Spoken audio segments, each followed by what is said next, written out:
Hello everyone, in today's 11th Commerce SP lecture, we have started with our first chapter, Introduction of Secretary.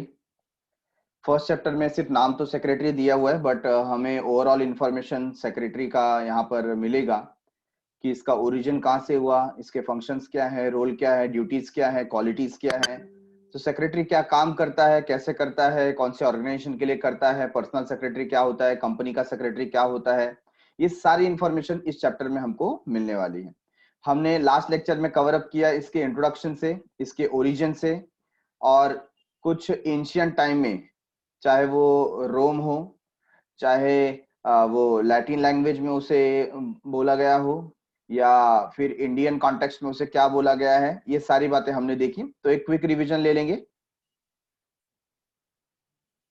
Page number 1 आपका open करेंगे।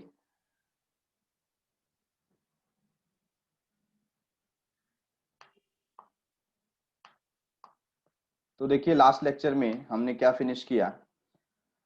सबसे पहले तो expert individual having special capabilities and knowledge to grow business have now become important for our present Indian business scenario। मतलब आज की तारीख में अगर आपका जो बिजनेस है उसको प्रॉपरली, एफिशिएंटली, प्रोफेशनली अगर हमें ग्रो करना है तो उसको एक्सपर्ट्स के हाथों में देना पड़ेगा। We are talking about joint stock companies.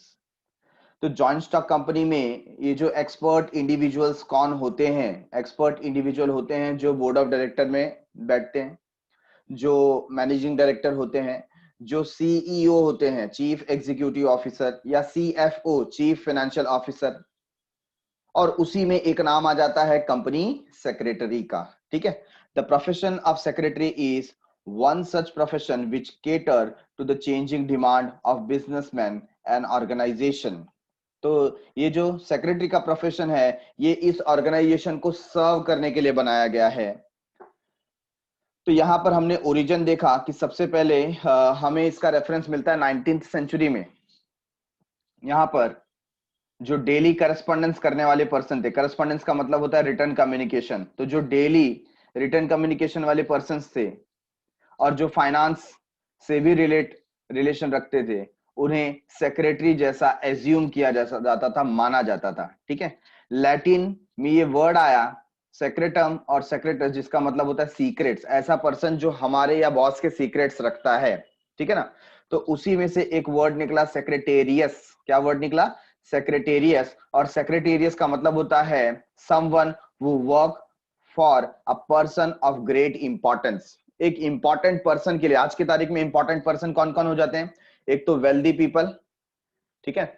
दूसरे जो कॉर्पोरेट लीडर्स होते हैं, जिसको मैंने बोला बोर्ड ऑफ डायरेक्टर हो सकते हैं, एमडी हो सकते हैं। तीसरा स्पोर्ट्स पर्सन जो बहुत फेमस है, या जो आज कल की तारीख में एक्टर्स हैं, है ना, जो हम देखते हैं एक्टर्स बहुत कम समय में उनको काफी ज्यादा ख्याति मिल जाती है और they become a wealthy person, तो उनको हम इसके अंदर काउंट कर सकते हैं ग्रेट इंपॉर्टेंस में। और जो गवर्नमेंट के थ्रू जो लोग काम कर रहे हैं, ठीक है ना, तो गवर्नमेंट के सेक्रेटरी वगैरह हो गए, वो भी यहाँ पर इस डेफिनेशन के अंदर आते हैं।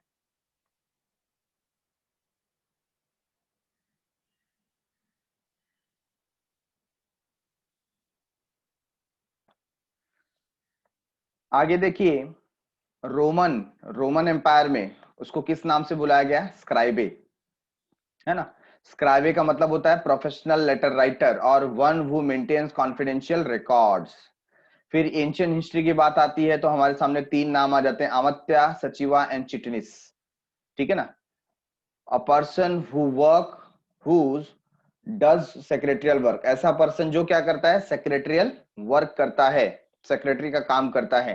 तो इसे बाय हार्ट करने के लिए इन्होंने एक समरी जैसा हमारे सामने टेबल बना दिया है, जिसके हेल्प से हम क्या कर सकते हैं, इसको इजीली बाय हार्ट कर सकते हैं कि सेक्रेटेरियस का मीनिंग क्या है, स्क्राइबे का मीनिंग क्या है, और आमत्य, सचिवा और चिटनिस का मीनिंग क्या है।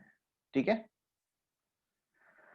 फिर ऑक्सफोर्ड डिक्शनरी के हिसाब से हमने डेफिनेशन देखा, a person whose work is to write for others, ऐसा पर्सन जिसका काम है दूसरों के लिए लिखना, specially one who is employed to conduct correspondence, जिसका अपॉइंटमेंट, जिसका रिक्रूटमेंट स्पेशली इसके लिए किया गया है ताकि वो रिटर्न कम्युनिकेशन कर सके। क्या कर सके? रिटर्न कम्युनिकेशन, और keep records and to transact various other businesses, और वो रिकॉर्ड मेंटेन कर सके और बहुत सारे बिजनेस, बिजनेस मतलब यहाँ पर एक्टिविटी की बात करते हैं, तो जो बिजनेस एक्टिविटी है वो भी वो परफॉर्म कर सके। किसके लिए? फॉर अनदर पर्सन और फॉर अ सोसाइटी, कॉरपोरेशन और पब्लिक बॉडी। ठीक है, तो इनके लिए जो काम कर रहा है इस डेफिनेशन से, उसको क्या बोला जाएगा? सेक्रेटरी बोला जाएगा। चाहे उसको सेक्रेटरी के पोस्ट मिली हो या ना मिली हो, लेकिन अगर वो इस डेफिनेशन में फिट बैठता है तो हमारे लिए वो कौन है? वो है सेक्रेटरी। और जब हम कंपनी सेक्रेटरी की बात करते हैं तो कंपनीज एक्ट 2013 सेक्शन 2 सबसेक्शन 24, ठीक है ना, ये डिफाइन करता है कंपनी सेक्रेटरी, और अ secretary means company secretary as defined in clause C of subsection 1 of section 2 of the Companies Act 1980, Company Secretaries Act 1980, who is appointed by a company to perform the function of a company secretary under this act। मतलब जैसा act में define किया गया है उसके accordingly उसे company secretary का दर्जा मिलेगा। तो एक्ट में क्या डिफाइन किया गया है? ये डिफाइन किया गया है, अ person who is a member of institute of company secretary of India. अगर आपको कंपनी का सेक्रेटरी बनना है तो आपको आईसीएसआई का मेंबर बनना पड़ेगा, उनका एग्जाम क्लियर करना पड़ेगा, वहां से जब सर्टिफिकेट मिलेगा तो आप कंपनी सेक्रेटरी कहलाएंगे। ठीक है, तो आज हम स्टार्ट कर रहे हैं फीचर्स ऑफ सेक्रेटरी से। किससे स्टार्ट करें? Features of secretary. सेक्रेटरी के क्या क्या फीचर्स होते हैं? तो बहुत अच्छे फीचर्स होते हैं, और मैं तो मानता हूं कि ऐसे फीचर्स हर एक एम्प्लॉय में या हर एक इंडिविजुअल में होने चाहिए। ठीक है ना, हर एक पर्सन में होनी चाहिए। तो अगर कोई व्यक्ति एक सेक्रेटरी है, ठीक है ना, तो वो एग्जैक्टली वो क्या है, क्या फीचर्स है उसके, वो हम देख रहे हैं। सबसे पहली बात, वो एक इंडिविजुअल है। क्या होना चाहिए? वो एक इंडिविजुअल होना चाहिए। इंडिविजुअल का मतलब क्या हो जाता है? वो एक इंसान होना चाहिए, है कि नहीं?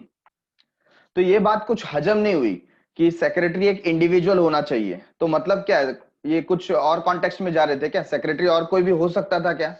तो जब हम सेक्रेटरी की बात करते हैं, या जब मैं बात करता हूं पर्सन की, किसकी बात करता हूं? पर्सन। ठीक है ना, तो जब हम बात करते हैं पर्सन की, तो पर्सन के डेफिनेशन में बहुत सारे लोग आ जाते हैं। हमने देखिए बीके में जैसे पढ़ा हुआ है, क्या पढ़ा हुआ है? एक तो होता है नेचुरल पर्सन। क्या होता है? Natural person. और दूसरा होता है आर्टिफिशियल पर्सन। आर्टिफिशियल पर्सन क्या होता है? आर्टिफिशियल पर्सन मतलब in the eyes of law they are considered as person, और नेचुरल पर्सन जैसे हम और आप। ठीक है, तो जो इंडिविजुअल है उसे हम नेचुरल पर्सन बोलते हैं,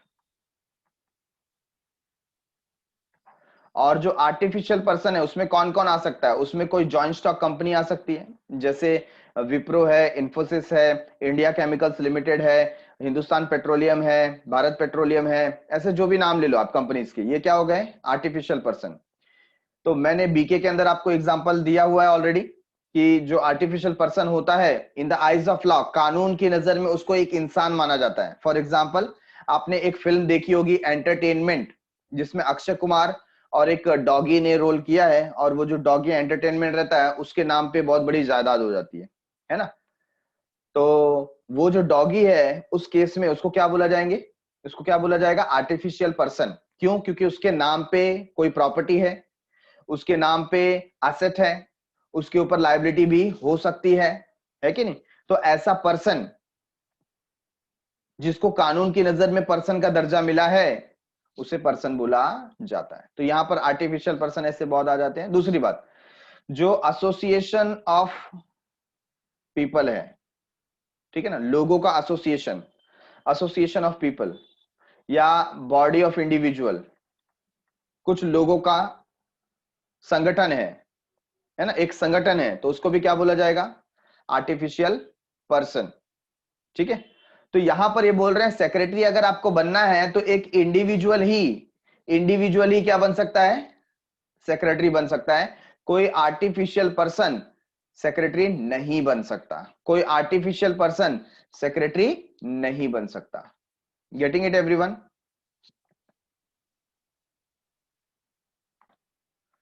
तो एक एग्जांपल मैं यहां पर आपको बताता हूं कि सपोज हमारी कंपनी है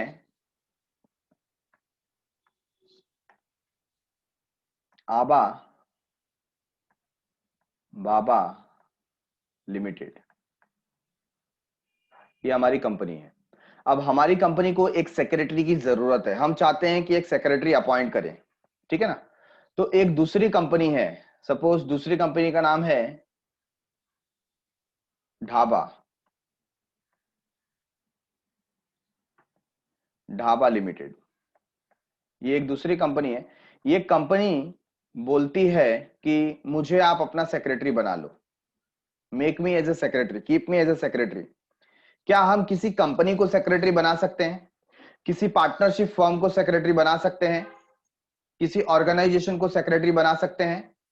आंसर इज नो, क्योंकि ये आर्टिफिशियल पर्सन है, ये नहीं चलेगा। हम बोलेंगे भाई हमको जो सेक्रेटरी हमको बनाना है उसके लिए हमको इंडिविजुअल चाहिए, एक इंसान चाहिए, क्योंकि जो कंपनी होता है वो कंपनी अकेला नहीं होता, उसके अंदर बहुत सारे लोग काम करते हैं। तो हमें जवाबदारी फिक्स करनी है, हमें रिस्पॉन्सिबिलिटी फिक्स करनी है। कल को जाके कुछ गड़बड़ होगा और हम बोलेंगे कंपनी जवाबदार है, तो कंपनी के अंदर तो 10 बोर्ड ऑफ डायरेक्टर होते हैं।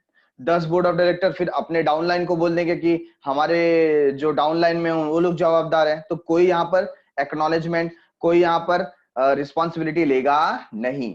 तो रिस्पॉन्सिबिलिटी फिक्स करने के लिए इंडिविजुअल सेक्रेटरी का होना जरूरी है, इंसान होना जरूरी है। कोई कंपनी, कोई कॉर्पोरेशन, कोई बॉडी ऑफ इंडिविजुअल, कोई एसोसिएशन हमारा सेक्रेटरी नहीं बन सकता, हमारा सेक्रेटरी नहीं बन सकता, ठीक है। तो वही लिखा हुआ है, देखिए, only an individual alone can be appointed as a secretary.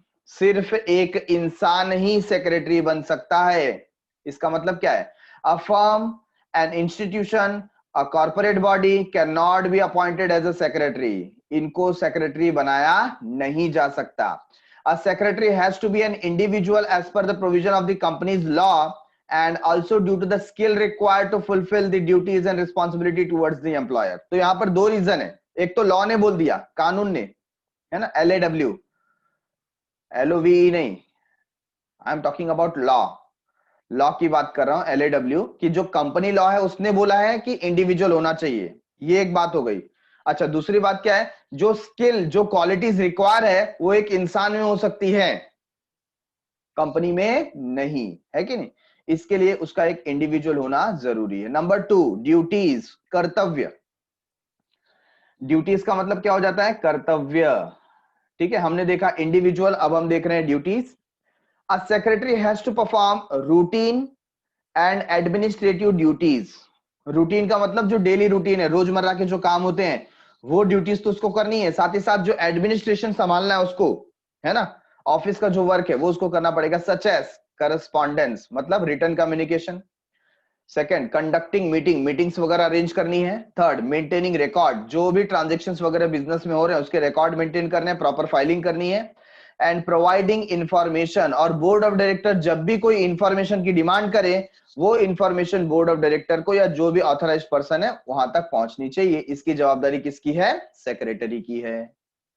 Getting it everyone? तो सेक्रेटरी के ऐसे बहुत सारे काम होते हैं, तो यहाँ पर कुछ गिने चुने काम को यहाँ पर दर्शाया गया। जैसे करस्पॉन्डेंस, मतलब जो भी रिटर्न कम्युनिकेशन है वो सेक्रेटरी को करना है। जो भी कंपनी से बात करता है, जो भी बॉस से बात करना चाहता है, उसका जवाब ज्यादातर कौन देता है? सेक्रेटरी देता है।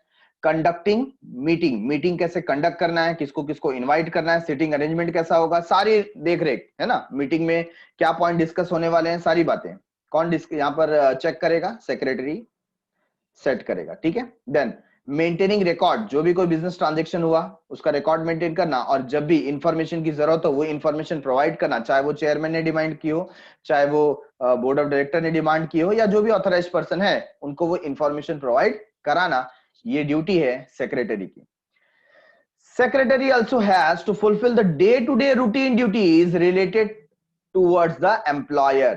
जो डेली रूटीन का काम है अपने बॉस का, अपने एम्प्लॉयर का, वो उसको करना पड़ता है। फॉर एग्जांपल, बॉस का मीटिंग कब किसके किसके साथ में है, वो मीटिंग का पूरा क्या करना, चार्ट बना करके रखना, टाइम टेबल बना के रखना, बार बार बॉस को बताते रहना सर आपकी अभी नेक्स्ट मीटिंग इतने बजे यहाँ पर है, आपको यहाँ पर जाना है। बॉस का कहीं पर कुछ स्पीच है तो वो स्पीच रेडी करके रखना है ना, ये सब डेली रूटीन में आ गया। और organization such as clerical work, clerk का काम कर सकता है, रिकॉर्डिंग रिकॉर्ड मेंटेन कर सकता है, फिक्सिंग अपॉइंटमेंट, किसी का कॉल वगैरह आता है, किसी को बॉस का अपॉइंटमेंट चाहिए तो अपॉइंटमेंट देना, गिविंग रिमाइंडर, बॉस को बार बार रिमाइंड कराते रहना कि आपका नेक्स्ट वर्क क्या है, नेक्स्ट टास्क क्या है, क्या कंप्लीट करना है, ठीक है। Replying to other employees queries etcetera, अगर दूसरा कोई एम्प्लॉय क्वेरी करता है बॉस से तो उसका आंसर भी अगर ऑथराइज्ड होगा तो सेक्रेटरी दे सकता है। This duties vary according to the nature of work of the organisation और एम्प्लॉयर, तो ये डिपेंड करता है कि ये सब ड्यूटीज जो है वो ऑर्गेनाइजेशन उसको क्या क्या डेलीगेट कर रहा है, वहां पर उसकी क्या रिस्पॉन्सिबिलिटीज है, साइज ऑफ ऑर्गेनाइजेशन क्या है, कैसा है, और एम्प्लॉयर कैसा है, ठीक है। तो ये सारी की सारी ड्यूटीज उसके हिसाब से चेंज होती रहती है। In recent times secretary has to ensure legal compliances, ये बहुत इंपॉर्टेंट है आज की तारीख में। सेक्रेटरी, जहां पर हम प्रोफेशनल सेक्रेटरी की बात कर रहे हैं, उसका मेन जॉब होता है लीगल कंप्लायंसेस कराना, मतलब लॉ जैसा बोलता है वैसा वर्कआउट हो रहा है कि नहीं हो रहा है, ऑर्गेनाइजेशन लॉ के हिसाब से चल रहा है कि नहीं चल रहा है, वो ध्यान रखना, ये काम होता है सेक्रेटरी का, है ना। तो हर एक जो एक्टिविटी होती है उसके अंदर हम लॉ का कंप्लायंस कर रहे हैं कि नहीं कर रहे हैं, ये सेक्रेटरी बार बार रिमाइंड कराते रहेगा, ठीक है। Now let's talk about qualification. Secretary का क्वालिफिकेशन क्या होना चाहिए? Every secretary must possess certain qualities and qualification as per the organization, तो ये डिपेंड करता है कि उसका ऑर्गेनाइजेशन कैसा है। हालांकि हर एक ऑर्गेनाइजेशन में कुछ ना कुछ क्वालिटीज और क्वालिफिकेशन का रिक्वायरमेंट होता है। However, a person who is appointed as a company secretary, किसकी बात कर रहे हैं? We are talking about company secretary, मतलब जो कंपनी का सेक्रेटरी बन रहा है उसके लिए तो स्पेसिफिकेशन दिया है। इन अ पब्लिक और private limited company needs to have certain prescribed qualification, मतलब जैसा क्वालिफिकेशन लॉ में बोला गया है वैसा क्वालिफिकेशन होना चाहिए। और देखो हमने ऊपर कंपनीज एक्ट में रीड किया है ना, क्या क्वालिफिकेशन होना चाहिए। हमने जब यहाँ पर रीड किया तो यहाँ पर बता दिया गया कि वो एक आईसीएसआई का मेंबर होना चाहिए। दैट मीन्स व्हाट, उसने आईसीएसआई का एग्जाम क्लियर करना चाहिए, वो क्लियर करेगा तो ही वो क्वालिफाई हो जाएगा कंपनी सेक्रेटरी बनने के लिए। तो सेम चीज यहाँ पर बताया गया है कि अगर आप कंपनी का सेक्रेटरी बनना चाहते हैं तो जैसा लॉ में बोला गया है, जैसा प्रिस्क्राइब्ड है, मतलब जैसा बताया गया है वैसा क्वालिफिकेशन आपका होना चाहिए according to companies act 2013। Similarly a secretary of a government department, अगर आपको गवर्नमेंट डिपार्टमेंट का सेक्रेटरी बनना है, कौन सा सेक्रेटरी बनना है? गवर्नमेंट डिपार्टमेंट का सेक्रेटरी बनना है, तो उसके लिए भी आपको क्वालिफिकेशन की जरूरत होती है। Needs to have qualification as per the government rules and regulation, जैसा गवर्नमेंट का रूल्स एंड रेगुलेशन है उसके हिसाब से आपको क्वालिफिकेशन लेना पड़ेगा, ठीक है। Number 4, appointment. आपका अपॉइंटमेंट कौन कर रहा है? सेक्रेटरी को कौन अपॉइंट करता है? A secretary can be appointed by individual, कोई इंडिविजुअल अपॉइंट कर सकता है या कोई प्रोफेशनल पर्सन है जैसे डॉक्टर, लॉयर, ठीक है ना, या कोई भी फील्ड में प्रोफेशनल होगा, स्पोर्ट्स में जो प्रोफेशनल पर्सन है, एक्टिंग में जो प्रोफेशनल पर्सन है, या कोई कोऑपरेटिव सोसाइटी है, सोसाइटी अपना सेक्रेटरी रख सकती है, कोई कंपनी है, गवर्नमेंट है, या पब्लिक ऑर्गेनाइजेशन है, जॉइंट स्टॉक कंपनीज है, तो ये सब लोग क्या रख सकते हैं? सेक्रेटरी रख सकते हैं, etcetera. In other words, a secretary can be a personal और इंस्टीट्यूशनल सेक्रेटरी। हमारा जो सेक्रेटरी है उसके दो टाइप हो जाते हैं, मतलब दो टाइप में उसको डिवाइड किया गया। एक होता है पर्सनल सेक्रेटरी, मतलब किसी इंडिविजुअल का सेक्रेटरी, ठीक है ना, और दूसरा हो जाता है इंस्टीट्यूशनल सेक्रेटरी, मतलब किसी ऑर्गेनाइजेशन का, इंस्टीट्यूट का सेक्रेटरी। तो यहां पर जो पहले इंडिविजुअल की बात की गई, ये पर्सनल सेक्रेटरी, इसका अगर कोई सेक्रेटरी बनता है तो पर्सनल सेक्रेटरी हो जाता है, बट है ना, प्रोफेशनल भी उसमें काउंट हो गया। बट सोसाइटी का, कॉर्पोरेशन का, गवर्नमेंट का, पब्लिक ऑर्गेनाइजेशन का, जॉइंट स्टॉक कंपनी का अगर कोई सेक्रेटरी बनता है तो उसे बोलेंगे इंस्टीट्यूशनल सेक्रेटरी। क्या बोलेंगे? Institutional secretary. Getting it? Number 5, paid employee. तो ये जो सेक्रेटरी है क्या ये फ्री में काम करने वाला है? Answer is no. इसको क्या देने वाले हैं? हम सैलरी देने वाले हैं, पेड एम्प्लॉय है। A secretary is a paid employee of the organization. Secretary is either given a salary और पेड एन ऑनरेरियम। तो सेक्रेटरी को या तो सैलरी मिलती है या तो ऑनरेरियम होता है। ऑनरेरियम क्या होता है? अ फी और a payment given to the professional person for service render. हम एक प्रोफेशनल पर्सन को जो फीस देते हैं, है ना, उसको बोलते हैं ऑनरेरियम। क्या बोलते हैं? ऑनरेरियम। तो या तो वो हमने सैलरी बेसिस पे फिक्स रखा हुआ है, या तो एक ऑनरेरियम, उसके काम के बदले में उसको कुछ अमाउंट दे दिया हमने एज अ प्रोफेशनल फीस। ठीक है। Although secretary is a paid employee, yet the secretary holds an important position in the organization. भले ही वो एक एम्प्लॉय है, लेकिन ऑर्गेनाइजेशन में उसका एक इंपॉर्टेंट पोजीशन होता है। ठीक है।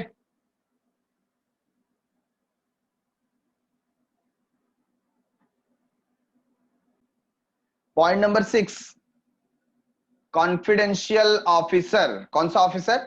कॉन्फिडेंशियल ऑफिसर मतलब हमारे ऑर्गेनाइजेशन के, या हमारा जो बॉस है, हमारा जो एम्प्लॉयर है, उसके जो कॉन्फिडेंशियल मैटर है वो सेक्रेटरी तक पहुंचते हैं, तो उसको वो क्या रखना चाहिए? कॉन्फिडेंशियल रखना चाहिए। वो लीक नहीं होना चाहिए, आउटसाइडर को पता नहीं लगना चाहिए, है कि नहीं?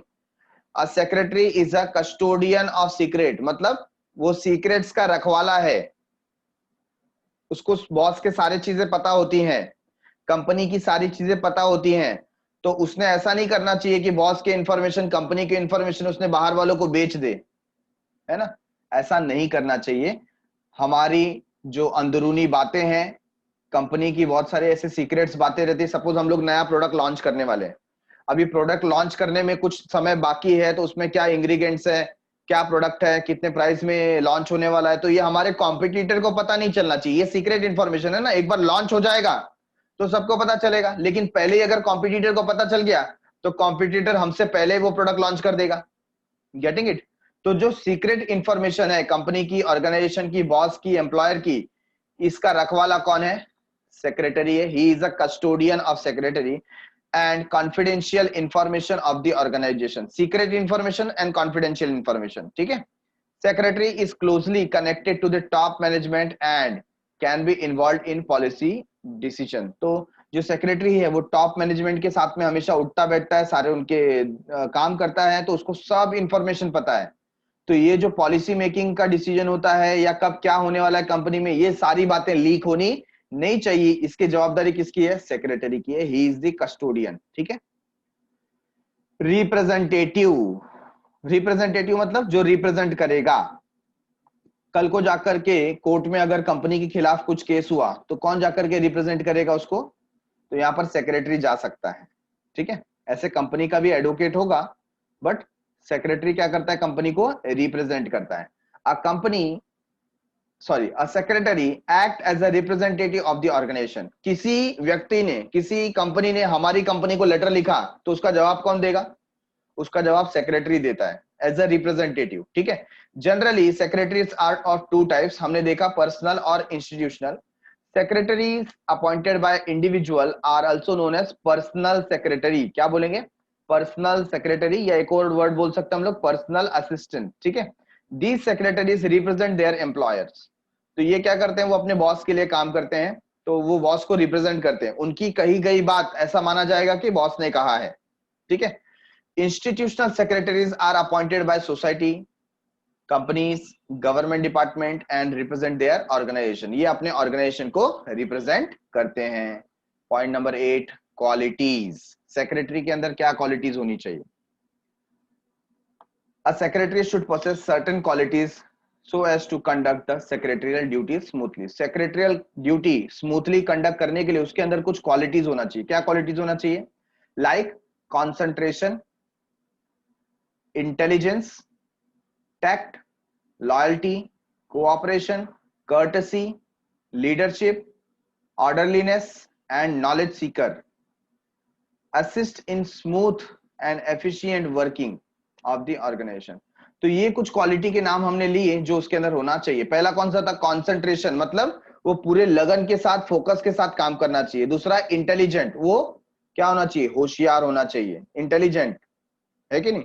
टैक्ट, टैक्ट मतलब वो क्या होना चाहिए? चतुर होना चाहिए, चालाक होना चाहिए, होशियार भी होना चाहिए और चालाक भी होना चाहिए। ठीक है। लॉयल्टी, ईमानदार होना चाहिए, लॉयल होना चाहिए, वफादार होना चाहिए, है ना? यहां पर क्या बोल रहे हैं?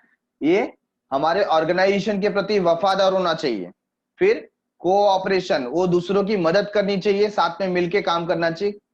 कर्टसी, कर्टसी का मतलब क्या हो जाता है यहां पर, विनम्र होना चाहिए, कर्टियस लैंग्वेज यूज करना चाहिए, भड़क के बात नहीं करे, है ना, विनम्र होना चाहिए। देन उसके अंदर एक लीडरशिप क्वालिटी होनी चाहिए।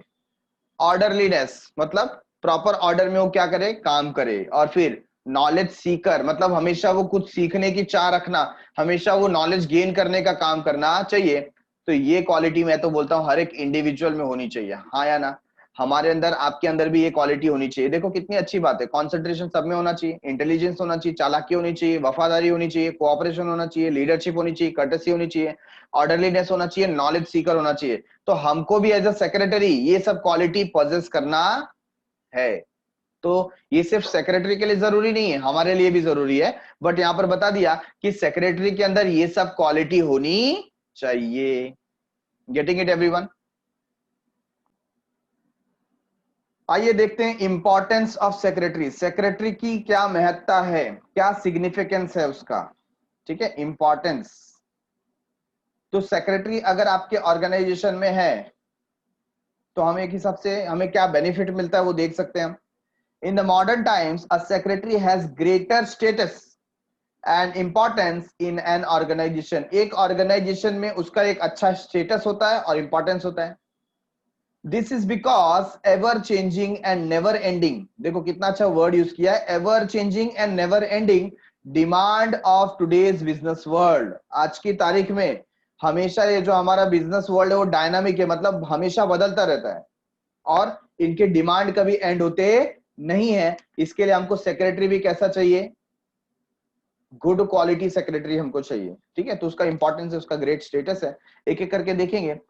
एक्सपर्ट एडवाइस एंड गाइडेंस, अगर आपके ऑर्गेनाइजेशन में सेक्रेटरी है तो वो आपको एक्सपर्ट नॉलेज देगा। क्यों? क्योंकि अपने आप में सेक्रेटरी एक एक्सपर्ट पर्सनालिटी है, उसने बहुत स्टडी किया। अगर कंपनी सेक्रेटरी की बात करें तो उसने आईसीएसआई का एग्जाम क्लियर किया है जो कि बहुत टफ होता है। तो उसने बहुत सारे जो बिजनेस लॉ है, कॉर्पोरेट लॉ है, अकाउंटेंसी है, कॉस्टिंग है, ये सब की पढ़ाई की है उसने, ठीक है ना। तो उसका नॉलेज बहुत अच्छा है। The secretary advise the superiors on various important issues and assist in finalizing decision on various issues। तो ये जो सेक्रेटरी है जो एक्सपर्ट नॉलेज रखता है वो अपने सुपीरियर को क्या देता है, सलाह देता है, एडवाइस देता है ना। पहले के भी एंशिएंट टाइम में आपने देखा होगा जो राजा महाराजा होते थे वो अपने मंत्रीगण से क्या लेते थे, सलाह लेते थे।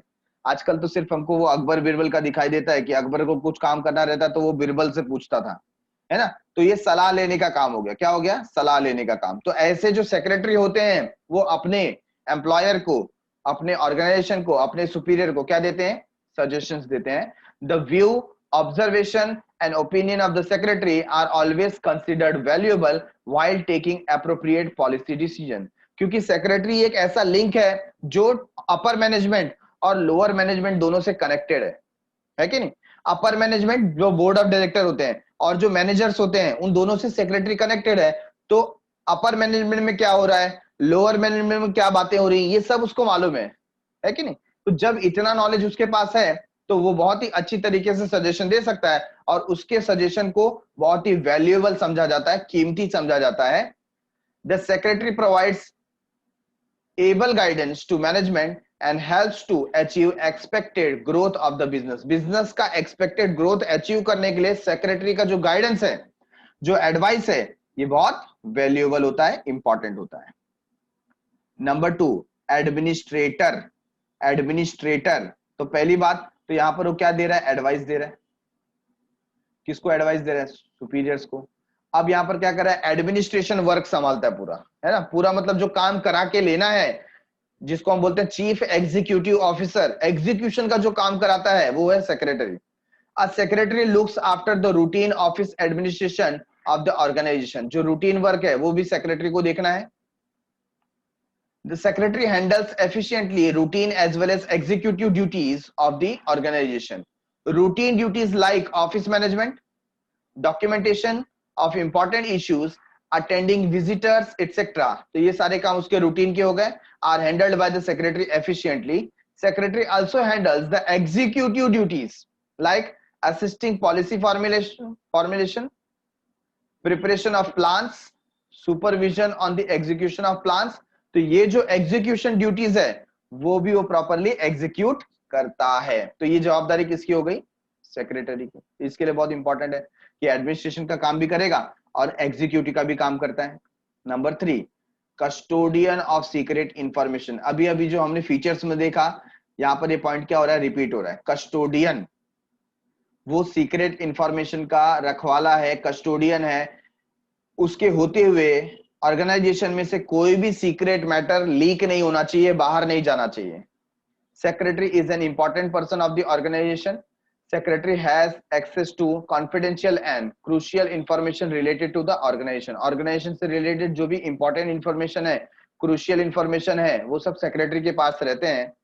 Secretary is also involved in making and executing important decision. तो कई बार वो main जो policies होता है, जो important decisions होते हैं, उसका वो हिस्सा होता है, मतलब वो बनाने में उसका भी योगदान होता है। तो मतलब बहुत सारे जो important decision है उसको पता होंगे कि ऑर्गेनाइजेशन में नेक्स्ट क्या होने वाला है कि नहीं? तो ये कॉन्फिडेंशियल इंफॉर्मेशन लीक नहीं होना चाहिए। All such important decisions regarding business activities are required to be maintain confidential. तो ये जो सारे बिजनेस एक्टिविटीज है इसको कॉन्फिडेंशियल रखना बहुत जरूरी है। Secretary guards the secret of the organization and does not disclose it to anyone else unless required. तो जब तक जरूरत नहीं पड़ती तब तक सेक्रेटरी ऑर्गेनाइजेशन की कोई भी बात लीक होने देता नहीं है। जरूरत ना होने का मतलब, कभी सोचो कोई सीबीआई इंक्वायरी आ गई है ना, तो कोई वहां पर आ गया और हमें पूछताछ कर रहा है, कोई गवर्नमेंट का ऑफिसर, ठीक है ना, तो ऐसे केस में हो सकता है सेक्रेटरी का एक लीगल लायबिलिटी बनता है बताने का, बट अदरवाइज वो एक कस्टोडियन है, वो एक गार्ड है किसका? सीक्रेट इंफॉर्मेशन का, वो उसको लीक होने देगा नहीं। ठीक है, therefore secretary is often referred as confidential officer. तो सेक्रेटरी को क्या बोला जाता है? कॉन्फिडेंशियल ऑफिसर बोला जाता है। तो ये हमने फिनिश किया point number 3।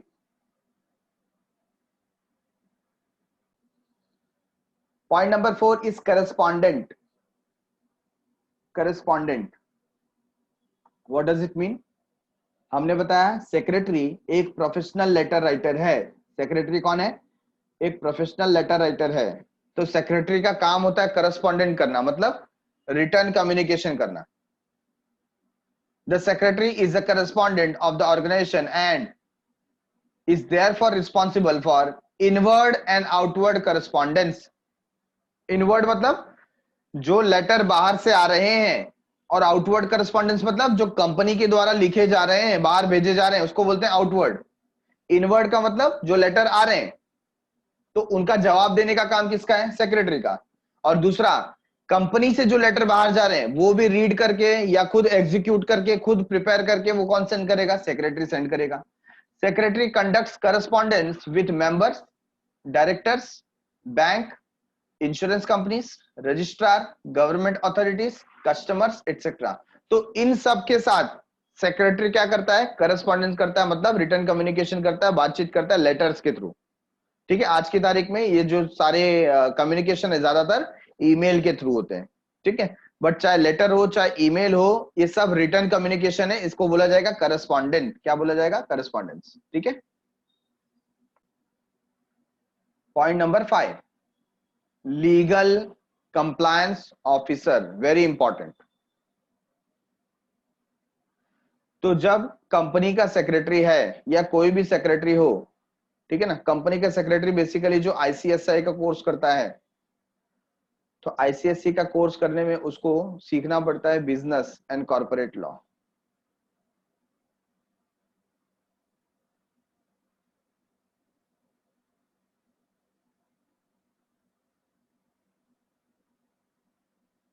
Business and corporate law क्यों?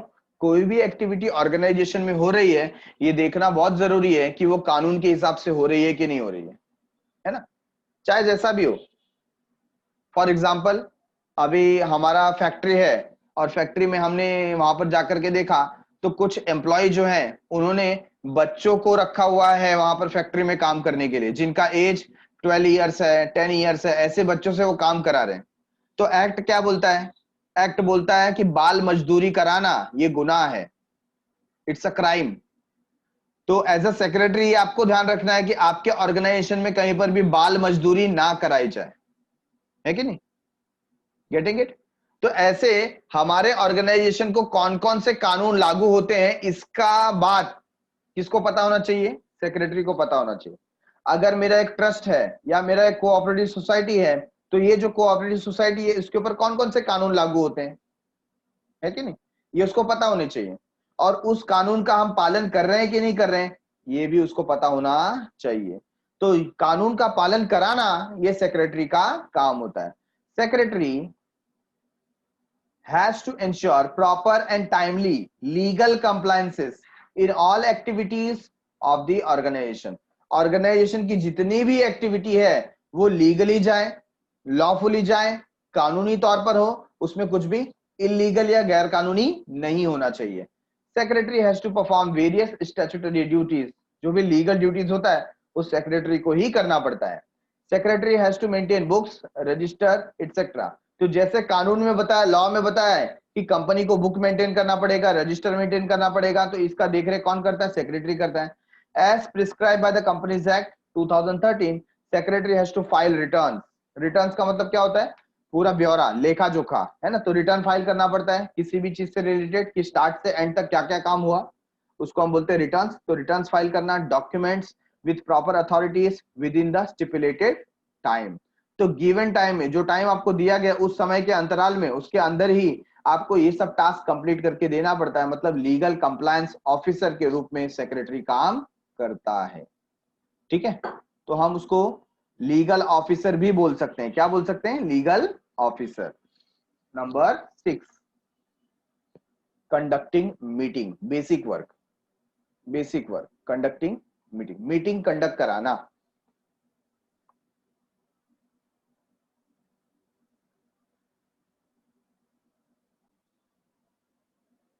Point number 7, link between management and staff. जो मैनेजमेंट है और जो स्टाफ है ना। अभी मैंने आपको बात किया कि जो हमारा एडमिनिस्ट्रेशन होता है या जो हमारा हायरार्की है, सबसे पहले देखो शेयर होल्डर जो होते हैं, शेयर होल्डर बिजनेस पे इन्वेस्ट करते हैं, ठीक है। अभी शेयर होल्डर इन्वेस्ट करते हैं तो वहां पर जो भी बोर्ड बैठता है उसको बोलते हैं board of director.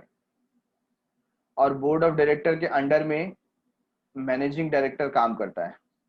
Managing director के अंडर में वेरियस डिपार्टमेंट होते हैं, जैसे advertisement department, sales department, finance department. हर एक डिपार्टमेंट का अपना अपना मैनेजर होता है। और फिर वो क्या होता है? सब डिवाइडेड। वो डिपार्टमेंट और ऑफिसेस में डिवाइडेड रहता है ना। तो ये हायरार्की है। तो सेक्रेटरी का काम कहां पर रहेगा? इस ओहदे के आसपास रहेगा, एडवोकेट, एमडी, ठीक है ना। तो ये जो अपर मैनेजमेंट है और जो एम्प्लॉय है, ये दोनों के बीच की क्या है? वो कड़ी है। दोनों के बीच की क्या है? वो कड़ी है। Getting it? तो यहां पर सेक्रेटरी एज अ लिंक बना रहता है किसके किसके बीच में? He is a link between management and staff, management and staff, ठीक है।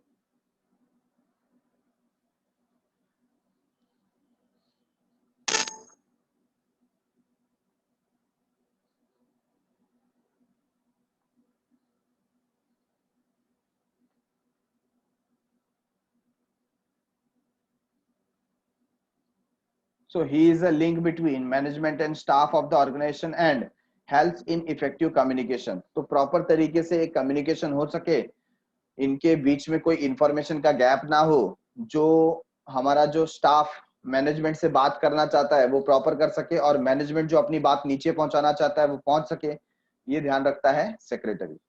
It is important that the decisions are coordinated effectively at all levels of the organization. Organization के हर एक हायरार्की में, हर एक लेवल में ये जो इंफॉर्मेशन है प्रॉपर पास आउट हो, प्रॉपर डिसीजन लिया जा सके। इसके लिए बहुत इंपॉर्टेंट है कि जो लिंक है वो सेक्रेटरी प्रॉपर मेंटेन करेगा, ठीक है।